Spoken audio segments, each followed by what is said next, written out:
好，介紹翻呢款 4G SIM 卡嘅 Auto Dialer，咁就卡咧就一樣啦，當然要插中卡啦。咁呢張卡咧，暫時試過，而家呢張係街買嗰啲預付卡，3年就有3000分鐘嗰啲卡嚟嘅，咁叫 Lucky SIM。Lucky SIM 應該個台咧，如果擺喺手機咧，應該上緊 CSL 台嘅，咁呢張得嘅，咁啊試過 OK 啦。咁就你見到咧，呢度有個 display 嘅。4G 其實佢嗰個係個頻道嗰個 channel 嚟嘅，咁啊唔好理佢啦。咁若然你冇卡或者張卡係唔 work 嘅話咧，佢呢個燈咧會一路跳嘅，0 1 2 3 4 5 6 7 8 9 0咁一路咁樣數，一路行緊嘅，唔會定咗嘅。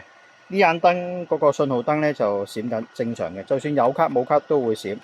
得嘅時候呢個抽滑管呢個數字咧係會鎖定咗，先係攞到信號嘅，呢個就留意啦。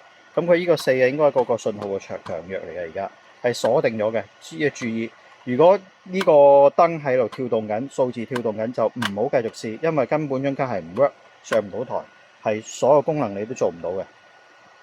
咁如果要 program 嘅話咧，而家係信號有啦，咁就撳 pause，跟住密碼0911，就係個 default 嘅，新機翻嚟係 default，跟住 enter。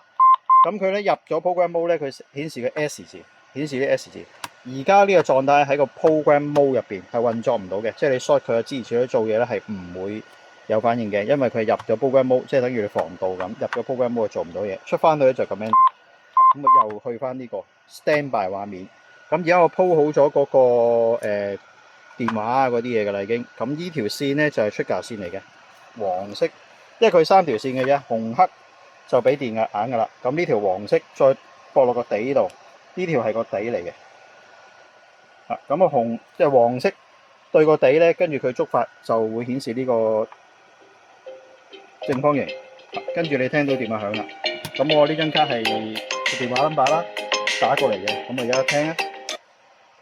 咁啊接聽。因為我呢張卡新嘅，所以佢有個來電由新住打出嚟。跟住播翻之前你。Testing 3 2 1 testing testing testing testing 3 2 1 testing testing。咁又播翻你錄音嘅説話，咁就成功啦。Testing testing 3 2 1 testing testing。